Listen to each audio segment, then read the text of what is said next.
So Jennifer, modernization is such a big part of the CIO job description right now, especially post-pandemic or during the pandemic. Tell me a little bit about how you're approaching modernization in Illinois.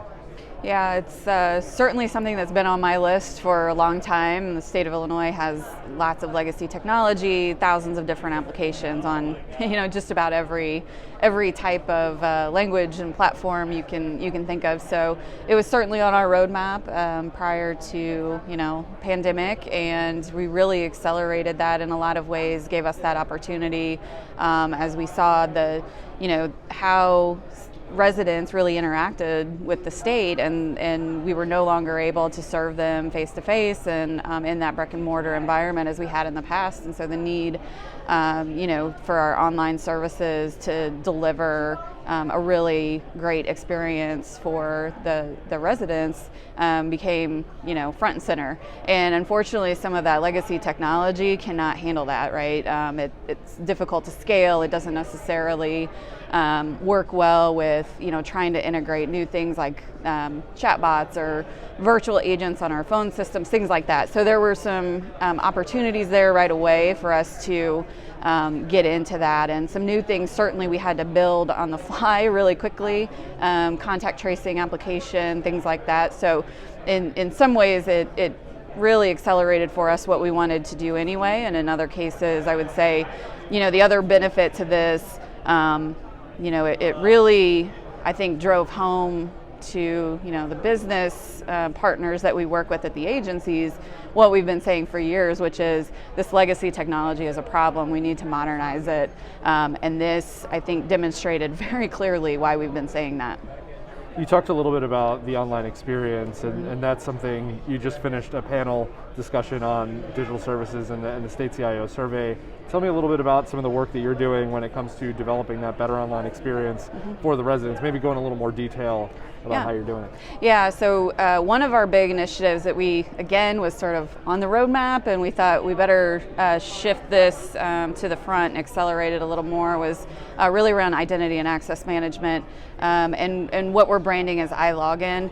So the idea here is that we're going to have one place for the resident to interact with the state online, and this in particular, this solution that we're rolling out is really both a better user experience, but also more secure, and the ability to protect the resident identity and give them just a better experience with the state. So again, very new. We've only got a couple of external facing applications that this is in front of right now, but it's pretty critical. And one of those, of course, the unemployment insurance system that we utilize. So as we've seen across the country with a lot of fraud, this was key for us to make this happen.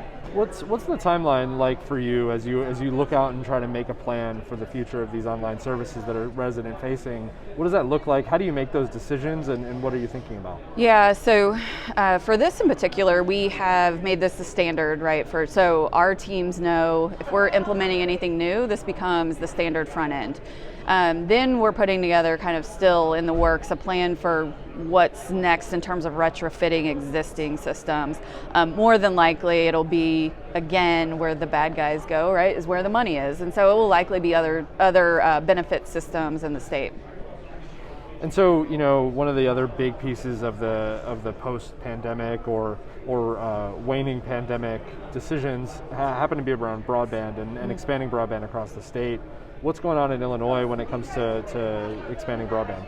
Yeah, a couple of years ago, Governor Pritzker championed and was able to implement a $400 million broadband grant package funded through capital funds, which has been really historic for the state. And so while that's managed by a different agency, they have been rolling out, they've had a couple rounds of grant applications, and the idea is for this to be public-private partnerships, could be non-for-profit applications, municipalities, co-ops, things like that.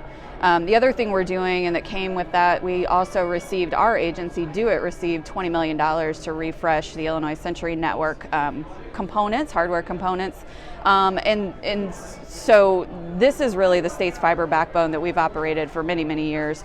And one component of this is, we've brought on, and we're in the process of bringing on, all of the public K-12 school districts in the state to be on that fiber network, which gives them unlimited broadband speeds, unlimited access, and actually, because they're behind next-gen firewalls, they're also getting added benefits of security. They've got DDoS protection, things that they, on their own individually, probably can't afford or have the expertise to implement.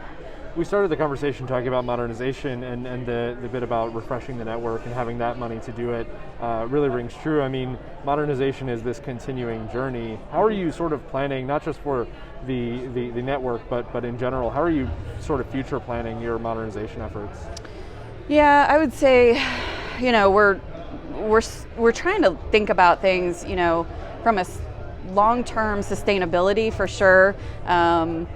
Thinking about making sure we've incorporated lessons we've learned over this last year and a half or so that we think about what is the user experience, what is, do we have the ability to scale? We're, really trying to think through, there's some things that we may want to keep on-prem, manage ourselves, and then there are things that, fit for, a hosted environment, a cloud environment. So we're looking at all of that.